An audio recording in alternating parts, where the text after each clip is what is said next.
दोस्तों, कहा जाता है कि मनुष्य का भाग्य जन्म से पहले ही लिख दिया जाता है। हमारे शास्त्रों में वर्णन है कि जो होना है वही होकर रहेगा। हर घटना अपने निश्चित समय पर ही घटती है।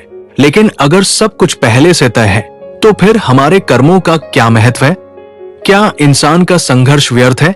क्या मेहनत सिर्फ दिल को बहलाने का साधन है, या फिर कर्म और भाग्य एक ही सिक्के के दो पहलू हैं? दोस्तों, अक्सर देखा गया है, असफलता मिले तो हम कहते हैं किस्मत खराब थी, और सफलता मिले तो कहते हैं मेरी मेहनत रंग लाई। यही विरोधाभास हमें सच्चाई से दूर ले जाता है। आज की कहानी सिर्फ एक कथा नहीं होगी, बल्कि आपके सोचने का नजरिया बदल देगी। तो दोस्तों, कहानी शुरू करने से पहले सच्चे मन से कमेंट में जय भोलेनाथ अवश्य लिखें। भोलेनाथ आपकी हर मनोकामना पूर्ण करें। चलिए दोस्तों, अब इस रहस्यमयी यात्रा की शुरुआत करते हैं। दोस्तों, ऊंचे ऊंचे पहाड़ों से घिरा हुआ एक प्राचीन तीर्थ था। उसी तीर्थ से कुछ दूर प्रभापुर नाम का एक छोटा सा गांव था। गांव के किनारे एक टूटा सा मकान था, जहां हरिनाथ अपनी पत्नी गौरी और पुत्र अमित के साथ रहता था। हरिनाथ एक साधारण किसान था, मेहनत करता, पसीना बहाता, लेकिन फिर भी जीवन में सुख नहीं था। एक दिन शाम को जब हरिनाथ खेत से लौटा तो देखा कि गौरी चुपचाप दीपक के सामने बैठी रो रही है। हरिनाथ बोला, क्या हुआ? आज फिर भगवान से शिकायत? गौरी ने आंसू पोंछते हुए कहा, शिकायत नहीं, सवाल है, इतनी मेहनत, इतना संघर्ष, फिर भी हमारा बेटा जन्म से बीमार क्यों है? हरिनाथ ने गहरी सांस लेकर कहा, जो भाग्य में लिखा है वही मिलेगा, भगवान से लड़कर क्या मिलेगा? अगले दिन गांव में खबर फैली कि पास के पर्वत मंदिर में एक महान संत आए हैं। कहते हैं उनसे मिलने के बाद लोगों का जीवन बदल गया। गौरी ने हरिनाथ से कहा, एक बार चलो, शायद कोई मार्ग मिले। मंदिर में पहुंचकर उन्होंने देखा एक तेजस्वी संत ध्यान में बैठे थे। संत ने आंखें खोली और कहा, तुम भाग्य पर विश्वास करते हो पर कर्म से डरते हो। हरिनाथ चौंक गया। संत बोले, एक समय की बात है, एक नगर में चंद्रसेन नाम का युवक रहता था। जन्म से ही गरीब पर आत्मा से अमीर। ज्योतिषी ने कहा, तुम्हारे भाग्य में केवल दुख है। पर चंद्रसेन ने हार नहीं मानी। वो हर दिन लोगों की सेवा करता, भूखों को भोजन देता और कभी शिकायत नहीं करता। उसने बीमारों की सेवा की और उसी सेवा में वो स्वयं बीमार पड़ गया। लोग बोले, देखा, भाग्य नहीं बदला। पर उसी समय राजा को पता चला और उसने चंद्रसेन को राज्य का वैद्य नियुक्त किया। जो भाग्य मृत्यु लाया था वही कर्म से जीवन बन गया। संत ने कहा, बेटा, भाग्य वो बीज है जो पिछले कर्मों से बोया गया, और कर्म वो जल है जो भविष्य का वृक्ष बनाता है। भाग्य दिशा देता है पर रास्ता कर्म बनाता है। हरिनाथ की आंखें भर आई।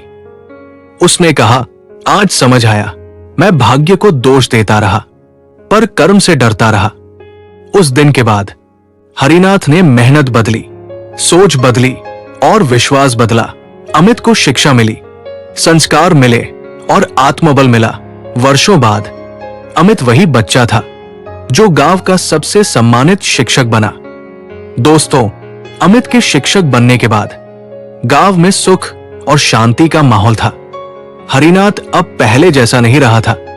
वो समझ चुका था कि भाग्य पर भरोसा करना गलत नहीं, लेकिन कर्म से भागना सबसे बड़ा पाप है। एक दिन अचानक राज्य में अकाल पड़ गया। फसलें सूखने लगी, कुएं खाली होने लगे, गांव के लोग घबरा गए। फिर वही पुरानी बातें शुरू हुई, सब किस्मत का खेल है, भगवान रूठ गए हैं। लेकिन इस बार अमित चुप नहीं रहा।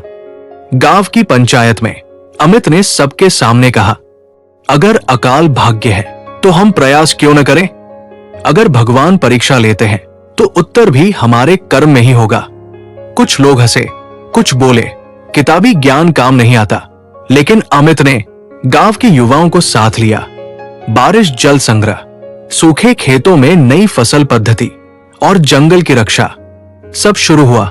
महीने बीत गए लेकिन बारिश नहीं हुई। लोगों का धैर्य टूटने लगा। युवाओं ने साथ छोड़ना शुरू किया। एक रात हरिनाथ ने अमित से कहा, बेटा, कहीं हम भाग्य से लड़कर और बड़ा दुख तो नहीं बुला रहे। अमित चुप रहा। उसकी आंखों में आंसू थे, लेकिन विश्वास भी। उसी रात अमित को सपना आया। एक निर्जन मैदान में वो अकेला खड़ा था। अचानक आकाश गूंजा, जब कर्म सच्चा हो तो परीक्षा अंतिम होती है। अमित ने देखा, वही तेजस्वी संत सामने खड़े थे। संत बोले, बेटा, जो बिना परिणाम की इच्छा कर्म करता है, उसी के लिए प्रकृति भी नियम तोड़ती है। अगले दिन अमित फिर मैदान में उतरा। अब अकेला नहीं, कुछ बच्चे, कुछ बुजुर्ग साथ थे। और फिर तीसरे दिन आसमान में बादल घिरे, हल्की बारिश शुरू हुई। लोग बोले, संयोग है, लेकिन बारिश रुकती नहीं थी। धीरे धीरे पूरा गांव भीग गया। फसल लहलहाने लगी। गांव में फिर जीवन लौटा। अब वही लोग कह रहे थे, अगर अमित ने हार मान ली होती तो ये दिन नहीं आता। हरिनाथ की आंखों से आंसू बह रहे थे। वो बोला, आज समझ आया, भाग्य वो नहीं जो लिखा है, भाग्य वो है जो हम लिखने से डरते हैं। दोस्तों, सालों बाद जब अमित से किसी ने पूछा, तुम्हारे जीवन का सबसे बड़ा सबक क्या है, अमित मुस्कुराया और बोला, भाग्य हमें हालात देता है, पर दिशा नहीं। दिशा केवल कर्म देता है। दोस्तों, अगर आप आज हार मान रहे हैं तो समझ लीजिए, वो भाग्य नहीं, आपका डर बोल रहा है। क्योंकि जिस दिन इंसान कर्म से दोस्ती कर लेता है, उस दिन भाग्य खुद रास्ता छोड़ देता है।